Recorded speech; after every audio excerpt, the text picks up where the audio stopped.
aniversário da nossa casa. Com muita alegria, com muita vibração positiva, agradecendo a espiritualidade amiga que nos fortalece, que nos protege, por toda essa oportunidade de aprendizado na nossa casa. Não só de aprendizado, mas de amor ao próximo, as sopas que são feitas terça-feiras, os nossos estudos de quarto que são maravilhosos, os nossos trabalhos de quinta, com as nossas palestras, nosso trabalho de segunda-feira. Nós temos muito a agradecer, muito a agradecer. Estamos aqui juntos para isso. Não vou falar missão porque é uma coisa muito grandiosa, mas uma tarefa muito gratificante quando a gente vê o resultado desses 14 anos da casa. Muito obrigada a todos vocês. Vamos nos conectar com a espiritualidade amiga, para que a gente tenha um aprendizado que a gente possa levar para nossas vidas, no nosso dia a dia. Pai nosso que estás nos céus, santificado seja o vosso nome. Venha a nós o vosso reino. Seja feita a vossa vontade, assim na terra como nos céus. O pão nosso de cada dia nos dai hoje. Perdoai as nossas dívidas, assim como nós perdoamos aos nossos devedores. E não nos deixeis cair em tentações, mas livrai-nos de todo mal. Pois teu reino, o poder e a glória para todos sempre. E assim seja. Para comemorar esse mês, nós trouxemos o nosso amigo querido, Navarro, Antônio Carlos Navarro, que vem nos prestigiar com a sua presença, com os seus ensinamentos. Antes, vamos fazer o sorteio? E a gente costuma falar que é sorteio no domingo, a pessoa vem aqui, fazendo extra. Isso, pode falar. 26. 26. Amiga nossa. Hoje eu falei, eu vou ganhar. Essa é a boa notícia, hein, Cris? A má notícia é que semana que vem tem que chamar. Isso mesmo. Tem alguém na casa pela primeira vez hoje nos visitando? Nós vamos presenteá-lo com o Evangelho, segundo o Espiritismo. Para que você faça uso. Pode deixar que ela dá um jeito. Navarro, a casa é sua, minha filha. Obrigado.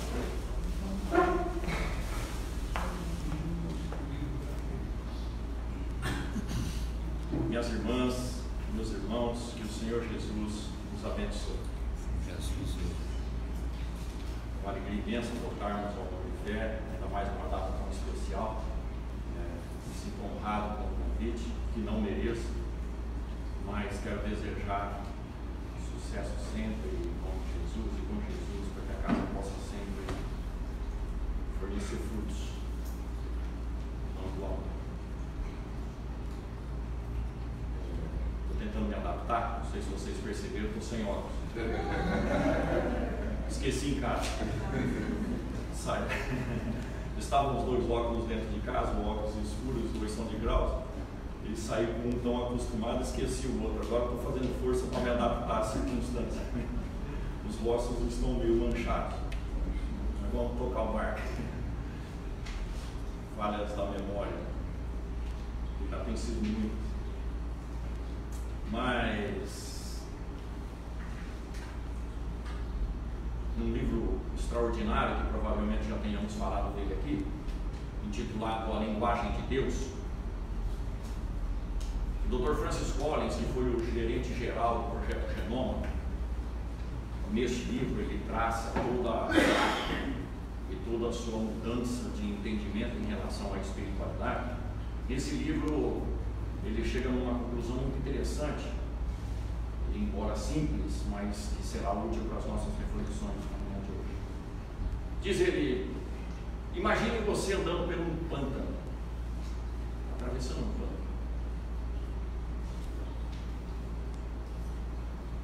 Vemos a imagem de um pântano. e tudo aquilo que tem um plano. No meio do seu trajeto você acha um relógio de pulso, em perfeito estado. É evidente que haverá várias possibilidades de interpretação do fato. Que sorte que eu dei, que relógio maravilhoso, ainda está funcionando. Mas num raciocínio último, você poderá pensar assim: puxa, se eu achei um relógio, existe um fabricante de relógio em algum lugar, não estou enxergando. O que ele quer dizer com isso? Ainda em última instância, que para tudo aquilo que existe um Criador, existe Deus, nome que nós temos para aquele que em última instância é o Criador de todas as coisas. E para nós, doutrina espírita, desde a primeira questão do Livro dos Espíritos, causa primária de todas as coisas, inteligência suprema, ou seja, Deus é a própria perfeição. Nós vivemos num mundo de imperfeições, embora a totalidade da obra de Deus significa perfeição. E nós lidamos com as imperfeições de uma forma contínua, em função ainda do desenvolvimento e da posição que nós nos encontramos na escala evolutiva dos Espíritos. Evidente, falta em nós ainda um senso que os Espíritos vão dizer que vai ser desenvolvido, e nós vamos atingir um estágio onde lá na frente nós não só veremos esse Criador de todas as coisas, quanto nós o compreenderemos. De qualquer forma, nós estamos num mecanismo de desenvolvimento dos nossos espíritos, nos preparando para aquilo que nós, enquanto criatura, podemos chamar de perfeição, que não pode ser comparada à perfeição divina, porque senão nós nos tornaríamos Deus como Deus é. Então, existe um ponto de chegada para os nossos espíritos. Isso não é nem questão de doutrina espírita, é uma questão de raciocínio lógico, que um dia, mais cedo ou mais tarde, nós atingiremos um estágio tal em que conseguiremos compreender todas as coisas. Enquanto isso não se dá, é preciso admitir determinadas possibilidades, e mais do que isso, é preciso pensar. Bastando observar a experiência humana e a nossa própria experiência, que há um jeito de lidar de uma forma melhor com essas imperfeições e com essas situações menos felizes nas quais nós nos envolvemos. Então, hoje nós poderíamos chegar aqui, ou eu poderia chegar aqui e dizer para vocês: que dia maravilhoso, um sol espetacular, tudo refletindo a bondade, a graciosidade, a inteligência de Deus. E alguém na plateia poderia dizer: esse cara está louco. Hoje fará um sol insuportável. Hoje fará um calor que ninguém aguenta. Isso me transformará numa pessoa cansada, desiludida, e amanhã já é segunda-feira de novo. O que nos deixa claro que, diante da mesma circunstância, haverá possibilidades de pensamentos diferentes, posicionamentos diferentes com a mesma realidade. Onde está a diferença? Está na percepção que cada um tem da realidade, está na percepção que cada um desenvolve da realidade onde todos nós estamos inseridos. E é por isso que nós poderíamos dividir entre os nossos seres humanos aqui na Terra, entre aqueles que são otimistas, aqueles que são neutros e aqueles que são pessimistas. Faz parte da nossa estrutura julgar a situação e nos posicionar diante dela. É absolutamente natural. Mas todos nós buscamos uma condição de bem-estar, que em última análise significa uma condição de felicidade. E o Livro dos Espíritos vai dizer que isso tem parâmetros. Especificamente na questão 719 do Livro dos Espíritos, Allan Kardec pergunta aos espíritos se a busca incessante pelo estado de bem-estar faz parte das leis naturais, e se nós estamos, portanto, no nosso direito, buscar nossa sensação de bem-estar. Talvez, para as nossas reflexões, talvez o codificador estivesse querendo saber se, quando eu vou buscar a minha sensação de bem-estar, a minha própria felicidade, se eu não estou sendo egoísta. Ao que os Espíritos disseram, que é absolutamente natural a busca pela sensação de bem-estar, desde que dois parâmetros serão respeitados. O primeiro deles, em relação à vida material, é não transgredirmos a lei de conservação, ou seja, todo excesso prejudicará a nossa sensação de bem-estar no tocante ao corpo físico. Então, os nossos olhos, o nosso raciocínio tem que ser para um equilíbrio em relação às coisas do mundo material, principalmente naquilo que nos afeta mais diretamente, seja através da alimentação, seja através da temperatura, não importa. Então nós precisamos cuidar da lei de conservação. Ela está toda descrita na terceira parte do livro dos Espíritos. Mas é preciso um outro parâmetro, talvez o mais importante dos dois. O nosso bem-estar não pode prejudicar o bem-estar alheio.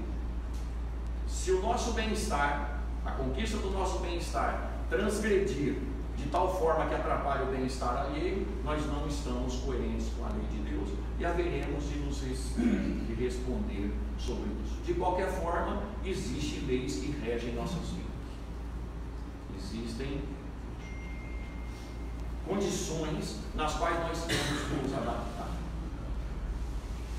Nós gostaríamos de conversar um pouquinho sobre isso agora, trazendo nosso Senhor Jesus Cristo, o Espírito mais perfeito que passou pela face da terra, que veio, e é importante nós interpretarmos as coisas como elas funcionam.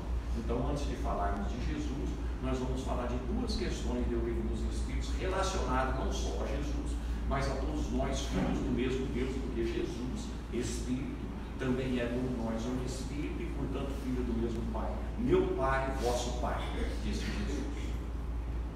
Questão 622. Kardec está estudando nesta questão, desde a questão 614, a lei natural, ou seja, o conjunto de leis que rege toda a obra divina. Se Deus construiu na sua perfeição, Ele só pode ter utilizado de leis absolutamente perfeitas, e se são perfeitas, são justas, e se são perfeitas, são justas e de amor. Jamais para o mal, jamais para prejudicar quem quer que seja. Ou seja, a obra de Deus está envolta em dois pilares básicos: justiça e amor. Kardec está estudando isso. Essa lei está na nossa consciência, dizem os Espíritos, na questão 621. Mas na questão seguinte, a coisa começa a ficar clara para as nossas próprias vidas, em relação a estas leis. Pergunta de Kardec: Deus sempre deu ao homem, ou seja, ao ser humano, a oportunidade de ter a sua lei conhecida? Ou seja, Deus, na sua infinita misericórdia e bondade, na sua infinita inteligência, sempre possibilitou que nós, seres imperfeitos, seres ignorantes, tivéssemos acesso às suas leis? Ao que os Espíritos responderam que sim, e que nós nunca estivemos desamparados. Nós não sentimos desamparados. Deus se esqueceu de mim, Deus nem sabe que eu existo, e assim sucessivamente, uma linha de raciocínio pessimista.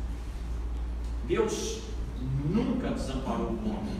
Em todas as épocas da humanidade, o que significa dizer conforme a situação, conforme o momento, conforme a possibilidade, Deus envia espíritos superiores que encarnam no meio de vós para fazer a lei de Deus ser conhecida. Ou seja, espíritos que já estão um passo à frente, 2 passos à frente, 10 passos à frente, 1000 passos à frente, encarnam no meio de nós, e nós não estamos falando reencarnam, nós estamos falando encarnam. São espíritos que não têm necessidade de reencarnação compulsória mais. São espíritos que encarnam para fazer a lei de Deus ser conhecida. O que significa dizer que estes espíritos estão vindo aqui em um lance de amor, em um lance de caridade, porque estão deixando de fazer as suas próprias coisas no mundo onde habitam para vir socorrer os atrasados. Eles encarnam para puxar o progresso. E claro, evidente, em todos os campos que envolvem a natureza humana, seja no campo da ciência, seja no campo da filosofia, seja no campo do amor, da caridade pura, no campo da religião, não importa. Espíritos superiores encarnam para dar um upgrade na natureza humana aqui na Terra. Pois bem, existe então um sentimento natural criado pela própria divindade, em que os seres que avançam socorrem os atrasados. Na questão 888A, ainda do livro dos Espíritos, São Vicente de Paulo transfere esta tarefa também para nós outros. E a conversa começa na questão 886, quando se está falando de caridade segundo entendia Jesus. Kardec quer saber o que é que Jesus, guia e modelo da humanidade, o espírito mais perfeito que já passou pela face da terra, como é que Jesus, que nos pediu para amarmos uns aos outros, inclusive aos inimigos, como a nós mesmos, como é que ele entendia a caridade? Ao que os Espíritos respondiam que caridade para Jesus se fundamenta em 3 perspectivas: benevolência para com todos, ou seja, é preciso ser bom sempre e com todos; indulgência para com as imperfeições alheias, porque nós vivemos num mundo de seres imperfeitos e quem não tem a nossa imperfeição tem as dele, e vice-versa. Somos todos iguais, estamos todos iguais. E terceiro, perdão das ofensas, porque os seres imperfeitos erram e nós também erramos. Então Jesus entende a caridade nesse campo. É evidente, e a conversa continua relacionando-se agora com a caridade material. Caridade material está vinculada a ser bom, benevolente para com todos. E Kardec vai conversando com São Vicente de Paulo. É bom que depois nós todos temos uma estudada nessas questões, da 886 até 888, para compreendermos bem a questão da materialidade, do amor, da caridade. Mas é na questão 888A, fechando o assunto, que São Vicente de Paulo vai dizer para nós, entre outras coisas, a resposta é grande, vamos pensar lá no meio do texto.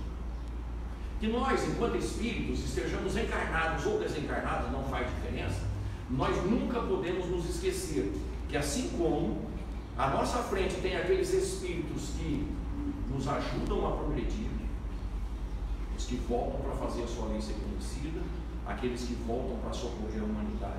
Assim como nós temos à nossa frente aqueles seres que nos ajudam a progredir, a caminhar para frente, temos nós o mesmo dever a fazer com aqueles que estão atrás de nós na escala evolutiva. Ou seja, por mais que a gente sofra, por mais dificuldades que nós tenhamos, por mais problemas que nós teremos que resolver, tem gente em piores condições aqui na Terra. E quanto mais tempo eu olho para dentro de mim mesmo, mais eu vou valorizar o tamanho das dificuldades que eu tenho e menos tempo eu terei e possibilidade para ver aqueles que estão em piores condições, que deveriam servir de parâmetro para que eu pudesse fazer algo a mais para frente. Ainda hoje, numa dessas muitas mensagens que a gente recebe pelo WhatsApp, um dos grupos espíritas aí postou, palavras de Chico Xavier: a oração nos aproxima de Deus, a caridade ao próximo nos afasta de nós mesmos. Ou seja, quanto mais nós observamos os nossos próprios problemas, menos a gente vê os problemas alheios, menos a gente participa do mecanismo que é de socorro, ou seja, fazemos parte, nós um elo, de uma corrente muito grande. Quanto mais eu foco as minhas problemáticas, menos eu tenho tempo para focar os problemas alheios, consequentemente menos confiança no mecanismo divino e consequentemente em Deus. É disso que se trata. Nós focamos muito os nossos próprios problemas, as nossas próprias dificuldades, esquecemos de ver a beleza da vida, esquecemos de ver os que sofrem mais do que nós sofremos. E com muito pouca coisa nós poderíamos ajudar determinadas pessoas ou essas pessoas para que elas pudessem ter suas vidas aliviadas, porque ao aliviar a vida dessas pessoas, nós estamos praticando a lei de amor. A lei de amor é a lei que rege todas as coisas. Jesus sintetizou toda a lei e os profetas na lei de amor. Ora, se a lei de Deus está na minha consciência e a essência dela é o amor, ao praticar o amor, como disse Pedro, eu cubro uma multidão de pecados, ou seja, devolvo pelo amor um monte de coisas erradas que fiz até então. Consequentemente, aliviando a consciência, porque estão registradas todas as nossas atitudes e ações. Vamos conversar um pouquinho também sobre isso. Aliviando a minha consciência, eu tenho a percepção mais profunda, mais larga da felicidade, segundo nos explica Allan Kardec, tanto na questão 614 quanto na questão 922 do condição sine qua non para a felicidade na Terra, consciência tranquila. Mas a consciência só se tranquiliza se a gente se identificar com a lei de amor, e a lei de amor pede para que a gente olhe o próximo e não a nós próprios. Simples assim. O raciocínio da doutrina espírita é estarrecedoramente simples. Mas a gente espera sempre soluções complexas, explicações complexas. Não há nada de complexo. E no Evangelho de Jesus, a gente vai encontrar condições para que nós possamos analisar as coisas como elas são. Disse Jesus. E gostaríamos de analisar a problemática que envolve o externo, mas também aquilo que envolve o interno. No externo já falamos um pouco agora, mas vamos fechar com uma passagem de Jesus. Aliás, com algumas palavras do Senhor Jesus. Deus, que é Pai, não dá a um filho que pede um peixe, Ele não lhe dá uma serpente. E Ele não lhe dá uma pedra se Ele pede não. E Deus sabe muito antes de você pedir aquilo que te é necessário. Então, o mecanismo divino é sempre de providenciar situações e circunstâncias nas quais nós temos necessidade de viver para levar a gente à própria perfeição. Seria ato de maldade e de injustiça Deus nos criar simples e ignorante, nos encaminhar para determinar a perfeição, se Ele não produzisse situações e condições para que nós atingíssemos. Então, todos nós, onde quer que nós nos encontremos, nós estamos com as possibilidades na mão para fazer aquilo que precisa ser feito. A diferença é de entendimento.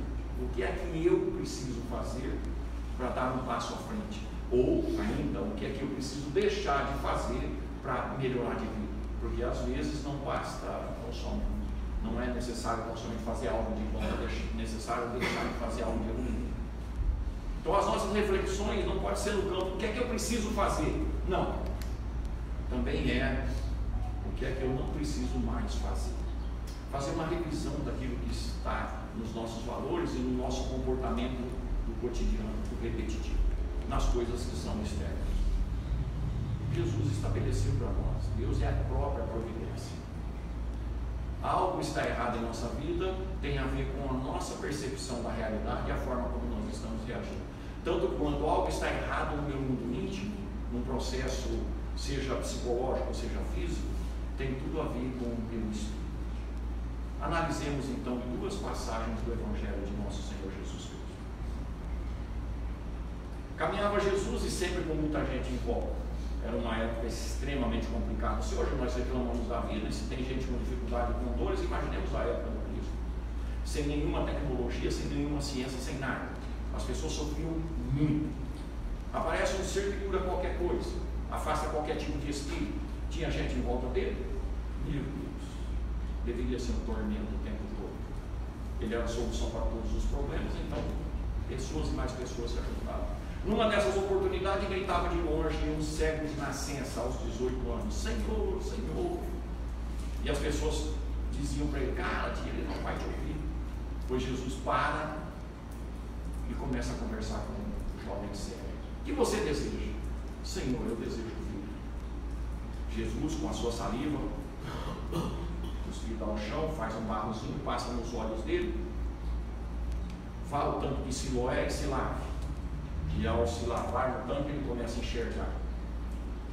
Uma das muitas espetaculares curas que Jesus procedeu aqui na terra, que nós chamamos de milagre. Mas a doutrina espírita diz que milagre não existe. O que existe são fatos que nós ainda não conseguimos explicar, coisas que ainda a gente não conhece. Não há derrogação das leis divinas. Deus não interfere objetivamente se não tiver regras, condições. Então, existem possibilidades. Mas é preciso um conjunto de possibilidades para que as coisas aconteçam. E muitas dessas possibilidades quem cria somos nós. Portanto, a inércia nunca vai levar a gente a lugar nenhum. O desânimo nunca vai levar a gente a lugar nenhum. Aliás, o desânimo e a inércia nunca construiu nada nesse planeta. E olha que nós já evoluímos muito. Pode até não parecer, mas já evoluímos muito.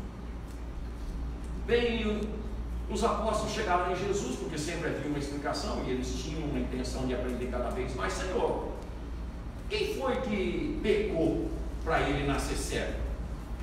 Foi ele ou foram os pais dele? Todos nós conhecemos essa passagem. E Jesus então começa a nos esclarecer a todos, dizendo que não foi ele e nem os pais dele, mas ele nasceu cego para que nele se cumprissem as obras que ele, Jesus, iria fazer na terra. Perguntemos, quem foi que pecou para ele nascer cego? Então, pecado tem a ver com a cegueira? Tem. Tem. Absolutamente tem. A cada um é dado segundo as suas obras. E quem ferir pela espada será ferido, disse Jesus. Mas ele nasceu cego. Então, pecou quando? Ou teria pecado quando? Se já nasceu cego. Numa outra existência, o princípio da reencarnação. Plantou numa existência, colheu na outra. Esse é o mecanismo. Mas acontece que Jesus diz, não foi ele e não foram os pais dele. Ora, se não há pecado que resulte numa cegueira e ele ainda vem cego, será que Deus pega uma pessoa e fala, você vai reencarnar cego para que Jesus te cure aos 18 anos? Não tem lógica. Isso seria maldade, uma obrigação imposta. E Deus, na sua infinita inteligência e sabedoria, ele respeita o livre-arbítrio de cada um dos seus filhos, é lei natural. Então, para que aquele jovem nascesse cego, sem ter vínculos com a lei de ação e reação, e sem ter sido imposto a ele por desejo divino, só pode ter aceito a reencarnação em um processo de programação. No mundo dos espíritos, ele aceitou a cegueira, chamou para si a cegueira, para que ele pudesse ser curado aos 18 anos, para que nós aqui 2020 anos depois estivéssemos discutindo para aprender a ler acerca da lei de ação e reação e do planejamento reencarnatório. Que significa então dizer que nós todos vivenciamos determinadas situações aqui, seja exterior, mas seja interior, solicitado por nós mesmos num planejamento que visa a nossa melhora espiritual, o que significa dizer que aquilo que nós estamos passando nem sempre é lei de causa e efeito. Não especificamente, pode ser lei de causa e efeito no sentido, eu sou um espírito ignorante, eu sou um devedor, eu sou um espírito atrasado, eu preciso de determinadas tarefas para que eu possa progredir mais rapidamente. Então, muitas das dificuldades que nós temos e muitas das problemáticas espirituais que nós carregamos no corpo físico são decorrentes de um planejamento solicitado por nós mesmos, ou seja, ninguém tem nada com isso, muito menos Deus, porque Ele ainda vai criar todas as circunstâncias, todas as condições para que eu exerça a vida que eu solicitei para a melhora do meu próprio espírito. Então, toda vez que eu reclamo das situações e das circunstâncias, eu estou reclamando de mim mesmo e da própria providência divina. Estou reclamando de tudo isso. A questão da reencarnação fica mais patente ainda quando Jesus fala que não foram os pais que pecaram, mas é justo que um filho, que um descendente sofra as consequências de um erro, de um antepassado. Não é justo. Ainda aí, o princípio da reencarnação, como está escrito no primeiro mandamento de Moisés, porque na terceira e na quarta geração, aqueles que erram contra a lei. Ora, eu sou a primeira geração, meu filho é a segunda, minha neta é a terceira, meus netos são a terceira geração. E os filhos dos meus netos, meus bisnetos, a quarta geração. Se eu desencarnar hoje, tomara que isso não aconteça. O dia está tão bonito, o dia está maravilhoso. Vou deixar para desencarnar na segunda-feira. Já nem pago as contas de amanhã.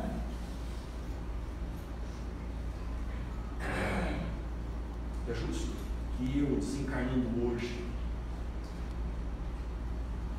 veja as dores num filho meu, num neto meu, num bisneto, não, mas eu voltando como neto ou bisneto da minha própria geração, eu estou recebendo aquilo que fiz agora. É disso que se trata. Reencarnação. Muito nós pedimos, está lá no livro dos Espíritos, do retorno do Espírito à vida corporal. Nós planejamos a nossa existência. Vamos para a segunda passagem. Tanque de Betesda. O tanque de Betesda era um tanque que ficava externo a Jerusalém, próximo do portão das ovelhas e da Torre Antônia, onde se aglomerava uma quantidade muito grande de pessoas aos sábados, porque se entendia, era cultural, que aquela água mansa, tranquila, daquele tanque devia ter uma água corrente, imagino eu. Todas as vezes que aos sábados aquela água se movimentasse, a primeira pessoa doente que conseguisse se jogar dentro da água ficava curada. E devia funcionar, porque aquilo sempre estava apinhalado de gente. Talvez seja esta a primeira prova do efeito placebo. As pessoas se curam com aquilo que não é remédio. Ou seja, elas se curavam só de se jogar na água. E a água é um elemento comum aqui na Terra. Então, é um efeito placebo. Mas se é um efeito placebo, é do entendimento do Espírito, que parte do mundo mental do Espírito. Do entendimento do Espírito. Ou seja, o mundo íntimo nosso constrói uma realidade nova. A partir das suas crenças, a partir da sua confiança, a partir da sua, entre aspas, fé. Pois existia um paralítico há 38 anos que tentava todos os sábados adentrar, mas ele nunca conseguiu. Paralítico, vivia numa cama, não dá tempo. O Senhor se aproxima e pergunta o que ele deseja. Se fosse um brasileiro, ele falaria assim: não está vendo o que eu quero? Nunca dá tempo de me jogar na água, sempre tem um folgado que chega primeiro. Se fosse brasileiro, mas não era brasileiro. Senhor, que alguém me lance na água. Não dá tempo, quando eu me preparo, alguém já se jogou. Aquele homem tinha uma confiança enorme, sem limites, e ele seria curado se ele entrasse na água. Ou seja, ele tem uma fé que removeria montanhas, ele só não conseguia ter a oportunidade. Então ele é um poço a ser preenchido com uma nova realidade, e Jesus fornece essa nova realidade, ou aquilo que é necessário para essa nova realidade, e diz a ele: levanta, toma tua cama e anda. Olha, eu não sou de fisioterapia nenhuma sessão de fisioterapia. A gente machuca um dedo, precisa fazer fisioterapia 15, 20, 30 sessões. Quebra um braço, fratura uma perna, sessões de fisioterapia infindáveis. Não, aquele homem, 38 anos numa maca, simplesmente se levanta, pega a maca, põe nas costas e sai andando. E quase que ele é condenado pelo Sinédrio, porque carregar a cama é trabalho, é sábado é dia de trabalho, é sábado é dia de descanso, não devia nem carregar a cama. É a lei da época. Também foi um dos motivos pelos quais Jesus foi muito combatido. Ele curava aos sábados, o que é trabalho. Trabalho não se faz sábado. Mas aquele que me curou me autorizou a carregar minha cama. Ou seja, ele percebeu a autoridade de quem estava. Ele não sabe quem é Jesus, mas ele percebeu a autoridade. Falou: mas pera um pouquinho, alguém que possa me curar do jeito que eu estava só pode ter autoridade para me autorizar a carregar a cama. Virou aquele tumulto. Jesus desapareceu, mas Jesus vai encontrá-lo novamente lá fora do templo e vai dizer pessoalmente para ele: olha, vê que agora você está são, mas vai e não peques mais, para que algo de pior não te aconteça. Então, pecado tem tudo a ver com as possibilidades de enfermidade que nós trazemos no corpo físico. É disso que se trata. De qualquer forma, é uma das possibilidades que nós temos de evolução. E nós aqui no popular já sabemos dizer a longa data que quem não vai pelo amor vai pela dor. O que significa dizer que será uma questão de inteligência, já não mais nem de fé e de religião, uma questão de inteligência, optarmos por fazer sempre aquilo que é bom, mas não só para nós, mas principalmente para aqueles que estão do lado de fora, ou seja, para o próximo, porque fazendo o próximo será bom para nós, porque o amor colocado em prática cobre uma multidão de pecados. É disso que se trata, de mudarmos o comportamento para que nós possamos ir de encontro àquilo que nós planejamos no mundo dos Espíritos. O Espírito não só sabe quanto ele tem plena consciência como Espírito, porque foi ele que planejou a sua própria existência.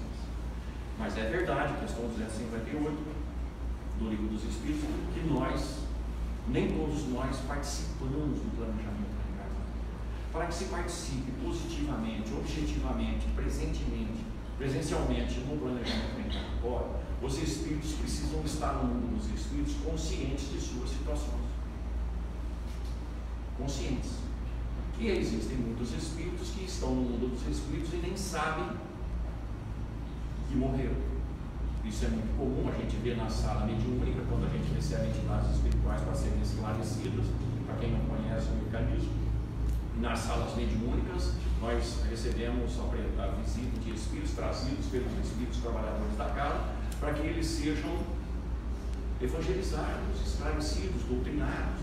E para alguns desses nós precisamos falar que ele morreu, mas é preciso falar com jeitinho, senão ele morre de novo, de susto.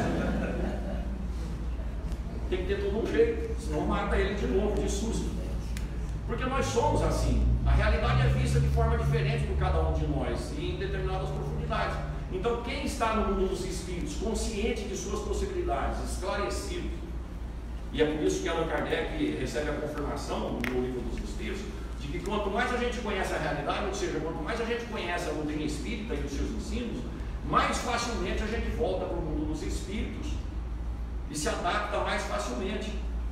Mas os espíritos nos observam que o conhecimento da doutrina espírita é importantíssimo para nós voltarmos ao mundo dos espíritos. Mas o que garante uma boa situação mesmo do lado de lá é o bem praticado aqui. E para isso não precisa nem conhecer a doutrina espírita.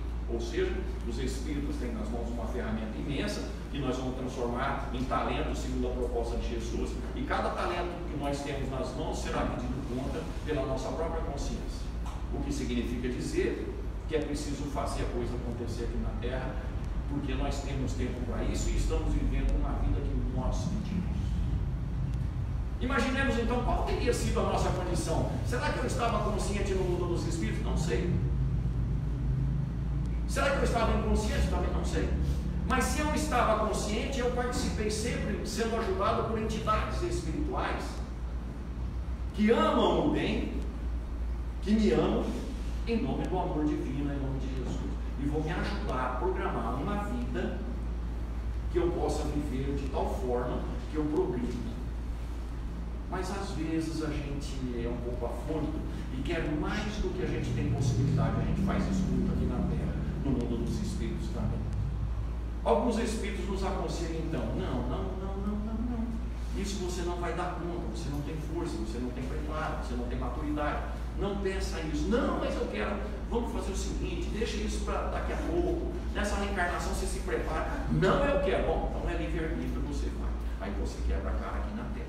Mas a maioria esmagadora de nós outros estamos carregando uma vida que nós mesmos pedimos dentro da nossa possibilidade.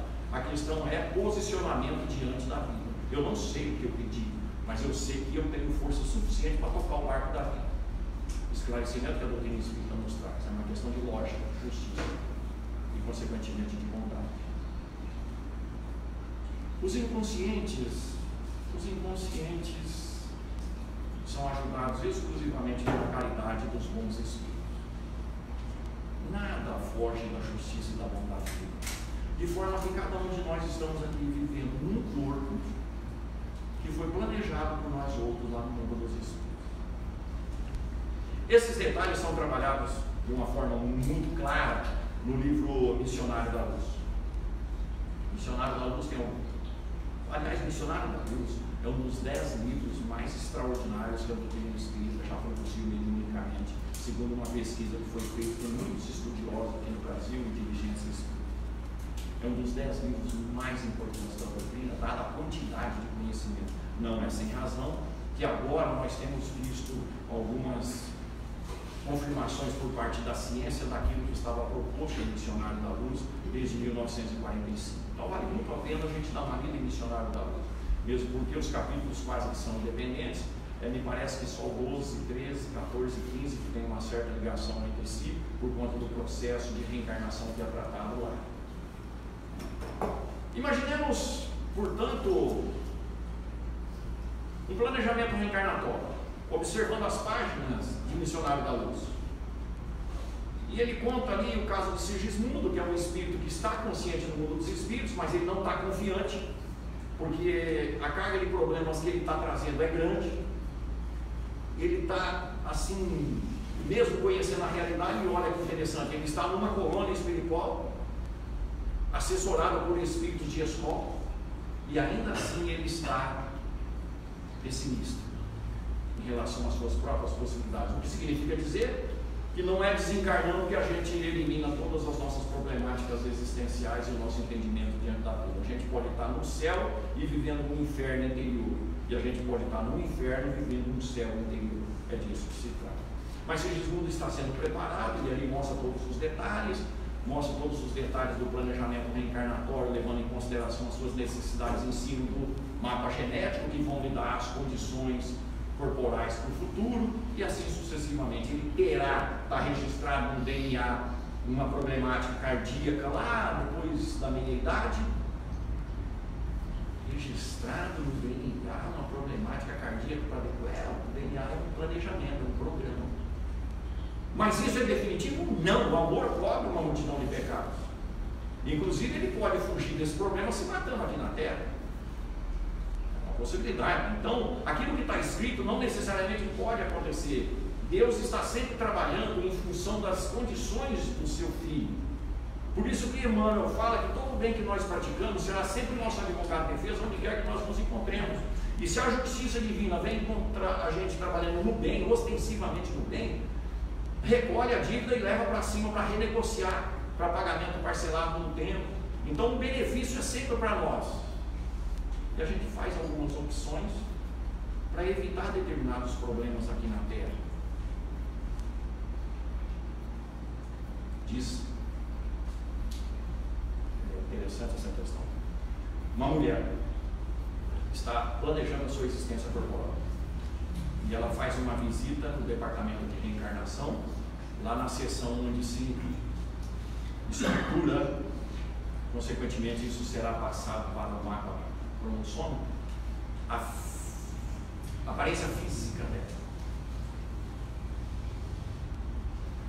Ela vai lá de encontro, chega lá, tem um molde, um modelo, tem, entre aspas, um manequim, que é a cópia fiel do corpo que ela terá, se tudo correr de acordo com as programações, quando ela for adulta. Mas é o trabalho de especialistas, é o trabalho de gente, de espíritos extremamente bem formados, estruturados, construir uma anatomia física, e ele constrói uma anatomia física perfeita. Mas quem consegue agradar as mulheres? Ela fala para ele: eu não quero esse corpo. Como não quer, né? Não, está bonito demais, dá para acreditar. Eu não quero, eu não posso mais nascer na terra bela desse tanto, pois foi a causa da perdição do meu espírito na última encarnação. Aí ele diz no livro que os grandes espíritos quase sempre escolhem a frialdade para não correr riscos aqui na terra. Me aliviei muito quando eu li isso.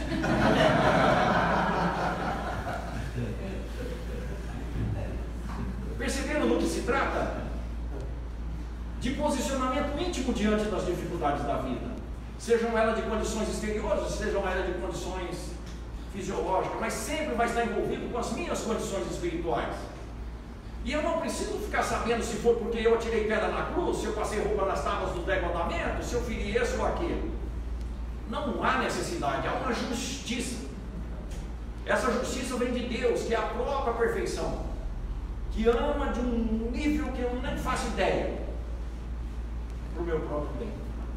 Não faz diferença o que eu fiz no passado, para quem eu fiz, quem é essa pessoa que está do meu lado, quem é essa pessoa que eu carrego lá em casa.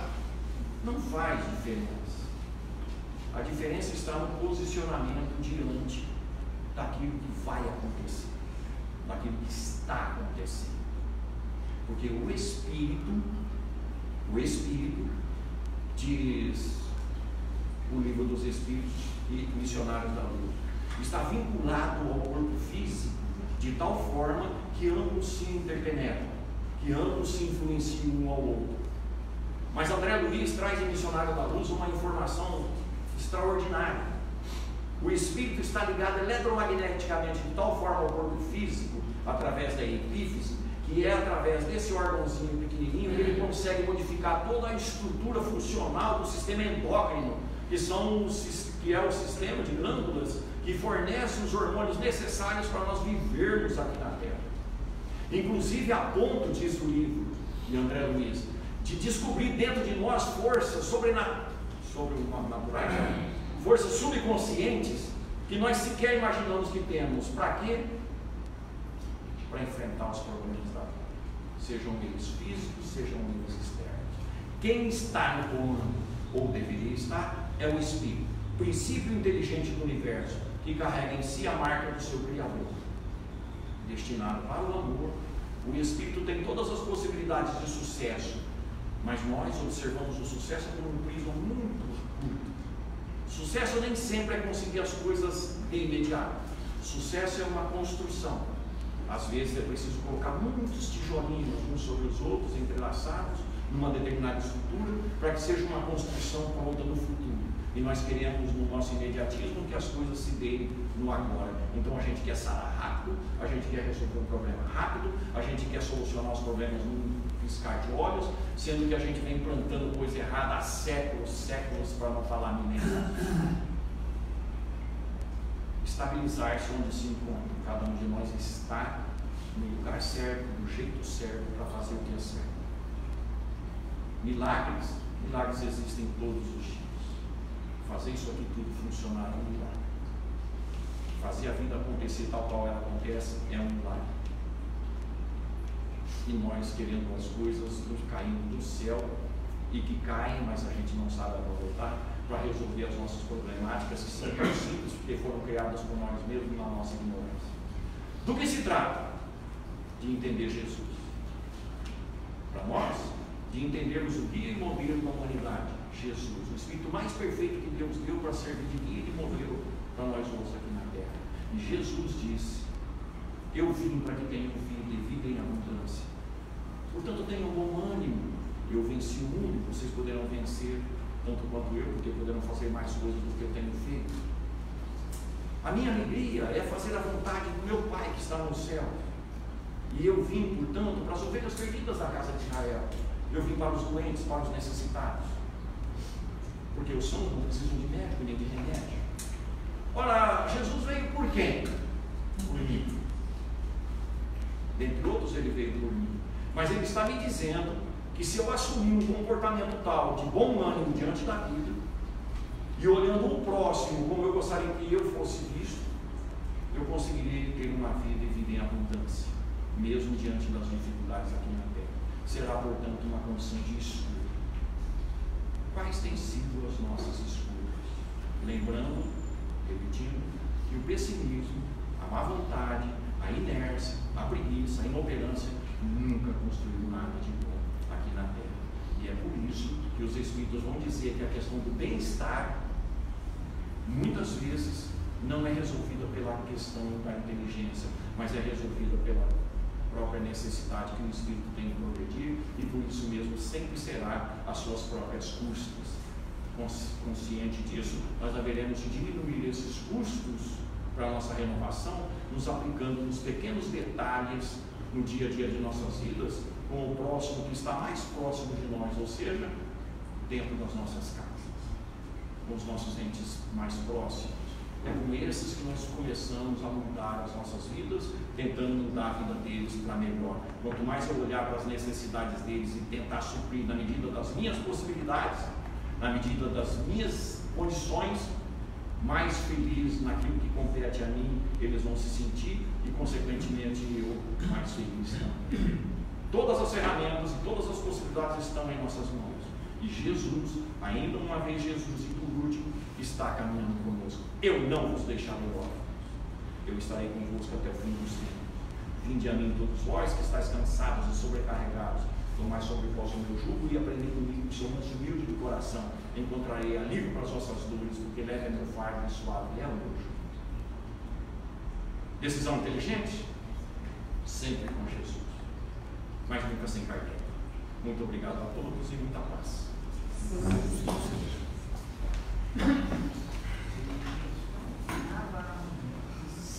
Nem sei como te agradecer. Não precisa, eu que sou grato. Nós todos aqui presentes. E você nos ensinar esse amor de Deus tão intenso, fazer entender isso. E a espiritualidade que nos está dando essa oportunidade, sabe? E essa casa tem todas as ferramentas para nós praticarmos. Tem todos. Vocês estão todos convidados a vir fazer parte dessa família. Nesse trabalho de amor, de divulgação, né? E o que eu achei interessante, que eu costumava fazer igual a Haroldo. Meu Deus, o senhor tem certeza que é pai Hierta mesmo? Olha, eu sou Hierta Salvini Hernandes. Então hoje não se pergunte mais. Ele tem certeza que é para cada um de nós. Muito obrigada. Deixa eu fazer uma observação, pessoal. Valeria a pena nós estudarmos esses capítulos sobre reencarnação do missionário Augusto, para a gente ter condição, consciência de analisar quantas pessoas, quantos espíritos, quanta gente está envolvida no nosso planejamento reencarnatório. Nós somos, na nossa vida, objeto de um planejamento que envolveu muita gente competente, graduadíssima. Eles contam com a gente fazendo a nossa parte. Só isso que eles contam. Façam. E essa oportunidade de estudo nós temos também. A casa oferece de quarta-feira, sendo ótimo, certo? Para que todos possam entender. Muito obrigada. Tom, fica à vontade. Fica à vontade. Convidamos agora, antes disso, vamos agradecer essa oportunidade de aprendizado que nós tivemos aqui. Pai nosso que estais nos céus, santificado seja o vosso nome, venha a nós o vosso reino, seja feita a vossa vontade, assim na terra como nos céus. O pão nosso de cada dia nos dai hoje, perdoai as nossas dívidas, assim como nós perdoamos os nossos devedores, e não nos deixeis cair em tentações, mas livrai-nos da verdade de todo mal, pois temos o reino, o poder e a glória para todos sempre. E assim seja. Avisos queridos que domingo, dando continuidade ao nosso mês de aniversário, nós teremos o nosso querido amigo, Dr. José Chamiletti, que irá fazer palestra, nos ensinar também. Obrigada. Obrigada, doutor. Não, recadinho você está esquecendo, porque depois você vai me deixar louco, porque você vai ficar louco. Brechó. É. O brechó nosso é dia 9. Você vai acontecer dia 9 de novembro.